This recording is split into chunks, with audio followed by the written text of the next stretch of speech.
வணக்கம் தமிழ் உறவுகளே. நாம் இந்த நடந்து முடிந்த குரூப் 4 தேர்விலே பலரும் தொடர்ந்து எதிர்பார்த்து கொண்டு கொடுக்கக்கூடிய எவ்வளவு கட் ஆஃப் வரும் என்று நாம் பார்க்க இருக்கிறோம். அந்த கட் ஆஃபை கணிப்பதற்கு முன்பாக எப்படியெல்லாம் இதற்கு முன்பு எவ்வளவு அந்த பணியிடங்கள் இருந்தது டிஎன்பிஎஸ்சி குரூப் 4 பொறுத்தவரை அதிலே எவ்வளவு கட் ஆஃப் இருந்தது என்பதையும் பார்த்துவிட்டு இந்த ஆண்டு எவ்வளவு கட் ஆஃப் இருக்கலாம் என்பதையும் ஒவ்வொன்றாக பார்க்கலாம். இதற்கு முன்பு 2016ஆம் ஆண்டிலே காலி பணியிடங்கள் என்று எடுத்துக்கொண்டோமேனால் 5451. அப்பொழுது கட் ஆஃப் எவ்வளவு இருந்தது என்றால் 175. அடுத்து 2018ஆம் ஆண்டை எடுத்துக்கொண்டோமேனால் அப்பொழுது பணியிடங்களின் எண்ணிக்கை அதிகம், 11,280. அப்பொழுது கட் ஆஃப் குறைந்திருந்தது 162. 2019ஐ பொறுத்தவரை 9,328 பணியிடங்கள் காலி பணியிடங்கள், அதற்கான கட் ஆஃப் 165ஆக இருந்தது. 2022ல 9,870 பணியிடங்கள் காலி பணியிடங்களாக இருந்தது. 169 என்பது அந்த கட் ஆஃபாக இருந்தது. இந்த முறை 2024ஐ பொறுத்தவரை 6,244 என்பது காலி பணியிடமாக இருக்கிறது. அதிலே கட் ஆஃப் என்னவாக இருக்கலாம்? 171 173 இருக்கலாம். இதிலிருந்து நீங்கள் ஒன்றை புரிந்து கொள்ளுங்கள். பாருங்கள், 2016லே பணியிடங்களின் எண்ணிக்கை குறைவு, இப்பொழுதும் பணியிடங்களின் எண்ணிக்கை குறைவு. எப்பொழுதெல்லாம் பணியிடங்களின் எண்ணிக்கை குறைகிறதோ அப்போதெல்லாம் கட் ஆஃப் உயர்ந்திருக்கிறது. அதாவது இங்கே கட் ஆஃப் என்று நாம் பார்த்து கொண்டிருப்பதை நான் குறிப்பிட விரும்புகிறேன். 200 வினாக்களுக்கு பார்த்து கொண்டிருக்கிறோம். நான் மதிப்பெண்களை இங்கே வழங்கவில்லை, வினாக்களுக்கு 200 வினாக்களுக்கு தான் இந்த கட் ஆஃப் என்பதை நாம் பார்த்து கொண்டிருக்கிறோம். நீங்கள் என்ன வெறும் மதிப்பெண்களை மட்டுமா காட்டிக் கொண்டிருக்கிறீர்கள்? 170 மதிப்பெண்லாம் நான் எளிதாக எடுத்து விடுவேன் என்று நினைக்கலாம். இது வினாக்கள், நன்றாக மனதிலே பதிய வைத்துக் கொள்ளுங்கள். 200 வினாக்களுக்கு நீங்கள் எத்தனை வினாக்கள் சரியாக இருந்தால் பணி வாய்ப்பு எப்பொழுது உறுதியாகும் என்பதற்கான இந்த கட் ஆஃப் இது. எனவே 200 வினாக்களுக்கு, அதை மனதிலே பதிய வைத்துக் கொள்ளுங்கள். 200 வினாக்களுக்கு, மதிப்பெண்கள் அல்ல, 200 வினாக்களுக்கு. மீண்டும் ஒரு முறை பாருங்கள், 2016லே பணியிடங்களின் எண்ணிக்கை குறைவு, 200 வினாக்களுக்கு அதே அந்த எத்தனை வினாக்கள் சரியாக இருந்தால் வேலை வாய்ப்பு கிடைத்தது என்றால் 175 வினாக்கள், அது அதிகபட்சமாக இருந்தது. அதே போல இப்பொழுதும் கூட பாருங்கள், பணியிடங்களின் எண்ணிக்கை குறைவு, எனவே கட் ஆஃப் உயர்வதற்கு வாய்ப்புகள் அதிகம். இதிலிருந்து ஏதேனும் பணியிடங்கள் சேர்க்கப்பட்டால், இதிலிருந்து ஒரு பிளஸ் ஆர் அதாவது இன்னும் அதிகமான பணியிடங்கள் சேர்க்கப்பட்டால் கட் ஆஃப் குறைவதற்கு வாய்ப்புகள் இருக்கிறது. ஆனால் இப்பொழுது நான் இந்த கட் ஆஃபை தொகுத்து கொண்டிருக்கும் பொழுது இதுவரை எந்த பணியிடங்களும் சேர்க்கப்படவில்லை. எனவே இப்பொழுது இருக்கும் நிலையை வைத்து நான் குறிப்பிடுகிறேன். எனவே 171 173 வினாக்கள், 171 173 வினாக்கள் நீங்கள் சரியாக எழுதியிருந்தீர்கள் என்றால் நிச்சயமாக உங்களுக்கு பணி கிடைப்பதற்கான வாய்ப்பு இருக்கிறது. சரி, இதை இன்னும் ஆழமாக சென்று நாம் பார்க்கலாம். பாருங்கள், இந்த ஆண்டு நாம் இப்பொழுது 171 173 என்று பார்த்திருக்கிறோம். இன்னும் ஆழமாக தனித்தனியாக ஒவ்வொரு இந்த வகுப்பு வாரியாக எப்படி இருக்கும் என்பதையும் பார்க்கலாம். அதற்கு முன்பாக மொத்தத்தில் நீங்கள் ஒன்றை புரிந்து கொள்ள வேண்டும். அனைவருமே 6,244 பணியிடங்கள் என்றுதான் நீங்கள் நினைத்துக் கொண்டிருக்கிறீர்கள். ஆனால் நான் இங்கே வழங்கக்கூடிய கட் ஆஃப் ஜூனியர் அசிஸ்டன்ட் மற்றும் விஏஓ, அதாவது 2,638 ஒரு 108, அதற்கு போக இந்த அதர்ஸ் 171. இதிலே நான் எதை சேர்க்கவில்லை என்றால் typist, steno typist, forest guard, forest வாட்சரை சேர்க்கவில்லை. அப்படி பார்த்தோமே ஆனால் 3000 பணியிடங்களுக்கும் குறைவாகத்தான் வருகிறது ஜூனியர் அசிஸ்டன்ட் விஏஓ. இந்த அதர்ஸ் என்பது என்ன சார் என்று நீங்கள் கேட்டீர்கள் என்றால், நீங்கள் அந்த ஏற்கனவே உங்கள் திரையிலே தெரியும் பாருங்கள், ஏற்கனவே அந்த நோட்டிபிகேஷன் உங்களுக்கு 30/1/2024 டிஎன்பிஎஸ்சியால் வெளியிடப்பட்டது. அந்த நோட்டிபிகேஷனை உங்களுக்கு காட்டுகிறேன். அது அதர்ஸ் என்பதை நான் எதை எடுத்துக்கிறேன் என்றால் வில்லேஜ் அட்மினிஸ்ட்ரேஷன், ஜூனியர் அசிஸ்டன்ட், இதையெல்லாம் நாம் தனியாக எடுத்து விட்டோம். அதற்கு அடுத்து இந்த டைபிஸ்டுக்கு கீழே பாருங்க, ஸ்டெனோ டைபிஸ்ட் கீழே இந்த personal assistant to chairman, personal clerk to managing director, general manager என்று இருக்கிறது அல்லவா, அந்த private secretary, junior executive, receptionist cum telephone operator, milk recorder, lab assistant, bill collector, senior factory assistant, இதுவையெல்லாம் அதர்ஸ் ஆக நான் வைத்திருக்கிறேன். அந்த அதர்ஸ் என்பது மட்டுமே 171 பணியிடங்கள். இப்படி நாம் பார்த்தோமே ஆனால், அதாவது இப்பொழுது நாம் பார்க்கக்கூடியது பெரும்பாலும் இந்த ஜூனியர் அசிஸ்டன்ட் விஏஓ, இவை இரண்டுமே சேர்த்தால் கூட 3000 பணியிடங்களை தாண்டவில்லை என்பதுதான் உண்மை. எனவே நான் இப்போது வாங்கக்கூடியது 3000 பணியிடங்கள் மட்டுமே. அதாவது JA மற்றும் VAO இதை மட்டுமே பார்த்தோமே. ஆனால் சரியாக சொல்ல வேண்டும் என்றால் 3000 பணியிடங்களுக்கும் குறைவாகத்தான் இருக்கிறது. டைபிஸ்டை நான் சேர்க்கவில்லை, ஸ்டெனோ டைபிஸ்டை இந்த கட் ஆஃபுக்குள் கொண்டு வரவில்லை. அவர்களுக்கெல்லாம் இன்னும் கட் ஆஃப் குறையும். ஆனால் நாம் இப்பொழுது பார்க்க இருப்பது ஜூனியர் அசிஸ்டன்ட் மற்றும் VAO. சரி, இந்த 3000 பணியிடங்களுக்கும் எப்படி அந்த ரிசர்வேஷன் என்று சொல்வார்கள் இல்லையா, அது எப்படி தாக்கத்தை ஏற்படுத்தும் அதையும் பார்க்கலாம். பாருங்கள், இதுல பிசிக்கு 26.5% இடஒதுக்கீடு. அதே போல பேக்வர்ட் கிளாஸ் முஸ்லிம் அவர்களுக்கு 3.5% இடஒதுக்கீடு. அதே போல எம்பிசி அவர்களுக்கு 20% இடஒதுக்கீடு. ஷெட்யூல் காஸ்ட் SC அவர்களுக்கு 18% இடஒதுக்கீடு. ஷெட்யூல் ட்ரைப்ஸ் அவர்களுக்கு 1% இடஒதுக்கீடு என்று 69% இடஒதுக்கீடும் இருக்கிறது ஒவ்வொரு பிரிவுக்கும் தனித்தனியாக. இது மட்டுமா? இது மட்டும் அல்லாமல் மகளிருக்கென்று 30% இடஒதுக்கீடு இருக்கிறது. Women applicants 30 minimum 30% of all vacancies are allotted for women applicants என்று இருக்கிறது. இது போக 30% இடஒதுக்கீடு பெண்களுக்கு மட்டுமே இருக்கிறது. இதையெல்லாம் கருத்தில் கொண்டு நாம் பார்க்கும்போது இப்பொழுது பார்க்கலாம். மீண்டும் ஒரு முறை குறிப்பிடுகிறேன், 2016 பணியிடங்கள் குறைவு, கட் ஆஃப் அதிகம். அதே நிலைதான் இப்பொழுதும் 2024 பணியிடங்கள் குறைவு, கட் ஆஃப் அதிகரிப்பதற்கு வாய்ப்புகள் அதிகம். சரி, இப்பொழுது நாம் அந்த ஒவ்வொன்றாக நாம் பார்த்து விடலாம். மீண்டும் ஒரு முறை நன்றாக பாருங்கள். ஜூனியர் அசிஸ்டன்ட் 2638, VAO 108 இந்த பணியிடங்களுக்கு தான் நாம் இப்பொழுது 108 மற்றும் இந்த அதர்ஸ் 171 இந்த மூன்றையும் கூட்டும் போது கூட 3000 தாண்டவில்லை எண்ணிக்கை, பணியிடங்களின் எண்ணிக்கை. அவற்றிற்கு தான் இப்பொழுது நாம் கட் ஆஃப் பார்க்க இருக்கிறோம். எனவே இப்பொழுது நாம் வகுப்பு வாரியாக பார்க்க இருக்கிறோம். வகுப்பு வாரியாக ஒவ்வொன்றாக அந்த பிசிக்கு எவ்வளவு, எம்பிசிக்கு எவ்வளவு, பிசி முஸ்லிம்க்கு எவ்வளவு, எஸ்சிக்கு எவ்வளவு, எஸ்டிக்கு எவ்வளவு, ஆர்மி அவர்களுக்கு எவ்வளவு, DW அவர்களுக்கு எவ்வளவு என்று தனித்தனியாக இப்பொழுது பார்க்க இருக்கிறோம். இதோ உங்கள் பார்வைக்கு வகுப்பு வாரியான அந்த கட் ஆஃப், அதாவது 200 வினாக்களுக்கு நான் மீண்டும் குறிப்பிடுகிறேன். இங்கே மதிப்பெண்களை நான் குறிப்பிடவில்லை. 200 வினாக்களுக்கு எத்தனை வினாக்கள் சரியாக இருந்தால் வகுப்பு வாரியாக நீங்கள் பணி உறுதி என்பதை உங்கள் மனதிலே வைத்துக் கொள்ளலாம். இது மீண்டும் குறிப்பிடுகிறேன், இது ஒரு கணிப்பு மட்டும்தான். பல்வேறு இடஒதுக்கீடுகளும் இருக்கிறது, அதுவும் இதில் தாக்கத்தை ஏற்படுத்தும். ஆனால் இதில் யார் பாதிக்கப்படுகிறார்களோ இல்லையோ, அந்த ஆண்கள் தான் நிச்சயமாக அதிகமாக பாதிக்கப்படுவதாக தொடர்ந்து குரல்கள் எழுப்பி வருகிறது. எனவே ஆண்களுக்கும் இனி வரக்கூடிய காலத்திலே இடஒதுக்கீடு வழங்கினால் மட்டுமே அவர்களுக்கு இனி வரக்கூடிய காலங்களிலே அரசு பணி என்பது ஒரு வரமாக அமையும். எனவே அதையும் நாம் இங்கே சிந்திக்க வேண்டியதாக இருக்கிறது.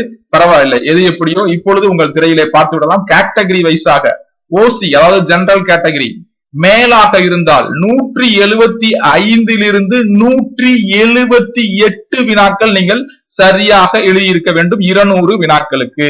இதில் PSTM மிகப்பெரிய தாக்கத்தை இங்கே ஏற்படுத்தாது. எப்பொழுது PSTM தாக்கத்தை ஏற்படுத்தும் என்றால் இருவரும் ஒரே மதிப்பெண்களை பெற்று ஒரே டேட் ஆஃப் பர்த்ல பிறந்திருந்து அப்படி இருக்கும் பட்சத்திலே PSTM ஒரு ரோலை பிளே செய்யும். ஆனால் அதுவரை பெரிய மாற்றத்தை ஏற்படுத்தாது. சரி, நீங்கள் ஓசி பெண்ணாக இருக்கிறீர்கள் என்றால் 174 வினாக்களில் இருந்து 177 வினாக்களுக்குள் நீங்கள் சரியான விடை அளித்திருந்தால் உங்களுக்கு ஓபன் கேட்டகரி அதாவது ஜெனரல் கேட்டகரியில உங்களுக்கு வாய்ப்பு இருக்கிறது. சரி, அடுத்தபடியாக பிசி எடுத்துக்கொண்டோமேனால் ஆண்களாக இருக்கும் பட்சத்தில் 171 வினாக்களில் இருந்து 173 வினாக்கள் நீங்கள் விடை சரியாக எழுதியிருந்தால் நிச்சயமாக உங்களுக்கு பணிக்கான வாய்ப்பு இருக்கிறது. அதே போல பெண்களாக இருந்தால் பிசியில 170 இருந்து 172 வினாக்களுக்கு நீங்கள் சரியான விடை அளித்திருந்தால் நிச்சயமாக உங்களுக்கும் வாய்ப்பு இருக்கிறது. அதே போல எம்பிசி பிசி முஸ்லிம் நான் இறுதியாக வருகிறேன். எம்பிசியை முடித்துவிட்டு பிசி முஸ்லிம் பார்க்கலாம். எம்பிசி நீங்கள் எம்பிசியாக இருந்தீர்கள் என்றால் 200 வினாக்களுக்கு 171 இருந்து 173 பிசியும் எம்பிசியும் எந்த ஒரு மாற்றத்தையும் இந்த முறை ஏற்படுத்தவில்லை. எனவே இருவருக்கும் பிசிக்கும் எம்பிசிக்கும் ஒரே போலதான் இருக்கிறது. 171 இருந்து 173 வரை சரியான வினாக்களுக்கு விடை நீங்கள் எழுதியிருந்தீர்கள் என்றால் 200 வினாக்களுக்கு உங்களுக்கும் பணி வாய்ப்புக்கான வாய்ப்பு இருக்கிறது. அதே போல பெண்கள் எம்பிசியாக இருந்தால் 170 இருந்து 172 வினாக்களுக்கு 200 வினாக்களுக்கு நீங்கள் சரியாக எழுதியிருந்தால் உங்களுக்கு பணிக்கான வாய்ப்பு பிரகாசமாக இருக்கிறது. அதே போல இப்பொழுது பிசி முஸ்லிம் அவர்களை பொறுத்தவரை ஆண்களாக இருந்தால் 165 வினாக்களில் இருந்து 168 வினாக்கள் சரியாக எழுதியிருந்தால் உங்களுக்கு பணிக்கான வாய்ப்பு பிரகாசமாக இருக்கிறது. அதே போல பெண்களை பொறுத்தவரை 163 இருந்து 166 வினாக்கள் 200 வினாக்களுக்கு சரியாக விடை அளித்திருக்கிறீர்கள் என்றால் உங்களுக்கும் பணி வாய்ப்பு அதிகமாக இருக்கிறது.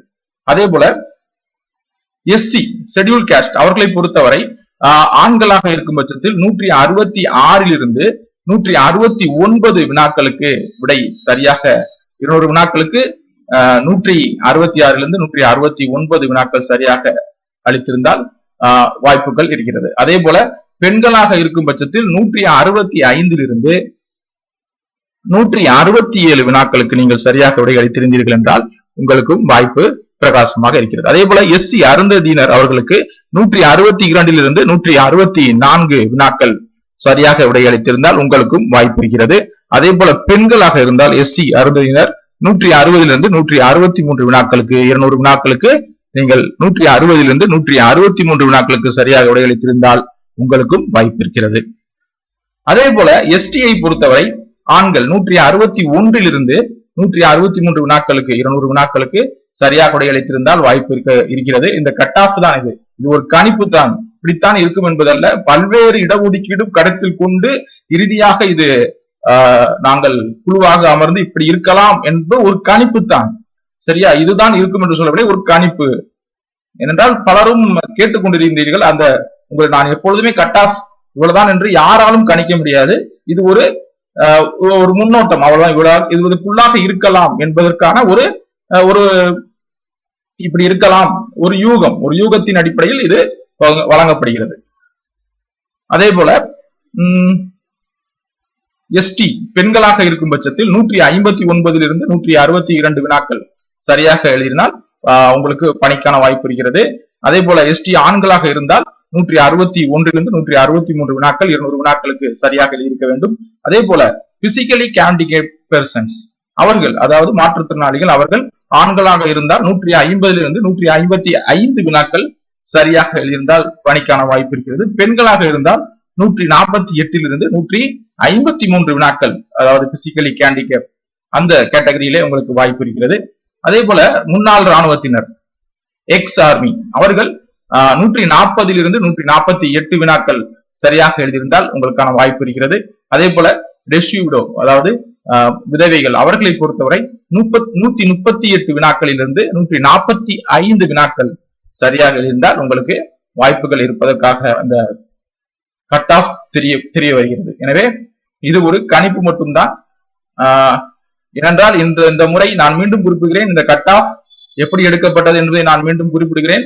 அதாவது மொத்த பணியிடங்கள் 6244 இருந்தாலும் நாம் எடுத்துக்கொண்டது JA மற்றும் VAO மற்றும் இந்த அதர்ஸ் 171 இந்த பணியிடங்கள், அதாவது 3000க்கும் குறைவான பணியிடங்கள் தான். இவற்றையெல்லாம் கூட்டினாலும் கூட 3000க்கும் குறைவான பணியிடங்கள் தான். அதற்கான கட் ஆஃப்கள் தான் இவை. அதே போல பல்வேறு ரிசர்வேஷன்களும் இதில் உள்ளடக்கியுள்ளது. இவற்றையெல்லாம் கருத்தில் கொண்டுதான் இந்த கட் ஆஃப், அதாவது 2024 பொறுத்தவரை கட் ஆஃப் 171 இருந்து 173 இருக்கும் என்று நாங்கள் CBSE king Tamil YouTube channel வழங்குகிறது. வகுப்பு வாரியாக அந்த எதிர்பார்க்கப்படும் கட் ஆஃபும் மீண்டும் ஒரு முறை ஓபன் கேட்டகரி ஆண்களாக இருந்தீர்கள் என்றால் 175 இருந்து 178 வினாக்கள் சரியாக இருக்க வேண்டும். பெண்களாக இருந்தால் 174 இருந்து 177 வினாக்கள் சரியாக இருக்க வேண்டும். பிசியாக இருந்தால் ஆண்கள் 171 இருந்து 173 வினாக்கள் சரியாக இருக்க வேண்டும். பெண்களாக இருந்தால் 170 இருந்து 172 வினாக்கள் சரியாக இருக்க வேண்டும். பிசி முஸ்லீமாக இருந்தால் ஆண்கள் 165 இருந்து 168 வினாக்கள் சரியாக இருக்க வேண்டும். பெண்களாக இருந்தால் 163 இருந்து 166 வினாக்கள் சரியாக இருக்க வேண்டும். எம்பிசியாக இருந்தால் ஆண்கள் 171 இருந்து 173 வரை வினாக்கள் சரியாக இருக்க வேண்டும். பெண்களாக இருந்தால் 170 இருந்து 172 வினாக்கள் சரியாக இருக்க வேண்டும். எஸ்சியாக இருந்தால் ஆண்கள் 166 இருந்து 169 வினாக்கள் சரியாக எழுதியிருக்க வேண்டும். பெண்கள் 165 இருந்து 167 வினாக்கள் சரியாக இருக்க வேண்டும். எஸ்சி அருந்ததியராக இருந்தால் 162 164 வினாக்கள் சரியாக இருக்க வேண்டும். அதே பிரிவிலே பெண்களாக இருந்தால் 160 163 வினாக்கள் சரியாக எழுதியிருக்க வேண்டும். எஸ்டி ஆண்களாக இருந்தால் 161 163 வினாக்கள் சரியாக எழுதியிருக்க வேண்டும் 200 வினாக்களுக்கு. அதே போல பெண்களாக இருந்தால் 159 162 வினாக்கள் சரியாக இருக்க வேண்டும். அதே போல மாற்றுத்திறனாளிகள் ஆண்களாக இருந்தால் 150 155 வினாக்கள் சரியாக இருக்க வேண்டும். பெண்களாக இருந்தால் 148 153 வினாக்கள் சரியாக இருக்க வேண்டும். எக்ஸ் ஆர்மியை பொறுத்தவரை அவர்களை பொறுத்தவரை 140 148 வினாக்கள் சரியாக எழுதியிருந்தால் நிச்சயமாக வேலைக்கான அந்த வாய்ப்பு தெரிகிறது. அதே போல விதவிகள், கணவனால் கைவிடப்பட்டோர், கைம்பெண்கள் அவர்களை பொறுத்தவரை 138 வினாக்களிலிருந்து 145 வினாக்கள் சரியாக இருந்தால் 200 வினாக்களுக்கு அவர்களுக்கும் வாய்ப்பு இருப்பதற்காக இந்த கட் ஆஃப் கணிப்பு தான். இந்த கணிப்பு உங்களுக்கு தெரிவிக்கிறது. இருந்தாலும் பார்ப்போம் இறுதி முடிவு என்ன வருகிறது. அது டிஎன்பிஎஸ்சியை பொறுத்ததுதான். ஆனால் எது எப்படியோ தொடர்ந்தும் டிஎன்பிஎஸ்சியில ஆண்களுக்கான அந்த பணி வாய்ப்பு என்பது குறைந்து வருகிறது. அதை இனி வரும் காலங்களிலே ஆண்களுக்கும் அந்த எப்படி பெண்களுக்கு 30% இடஒதுக்கீடு இருக்கிறதோ அதே போல ஆண்களுக்கும் இனி இடஒதுக்கீடு வழங்கினால்தான் இனி ஆண்களும் அரசு பணிகளை சாதிக்க முடியும் என்ற ஒரு நிலை உருவாகி இருக்கிறது. பார்ப்போம், பொறுத்திருந்து பார்ப்போம். இதுதான் நாம் வழங்கக்கூடிய கட் ஆஃப். இங்கே இதிலே நீங்கள் எங்கே இருக்கிறீர்கள் என்பதை நீங்கள் பார்த்துக் கொள்ளுங்கள். உங்களுக்கான பணி வாய்ப்பு எப்படி இருக்கிறது என்பதையும் கமெண்ட் செக்ஷன்ல தெரியப்படுத்துங்கள். நன்றி, வணக்கம்.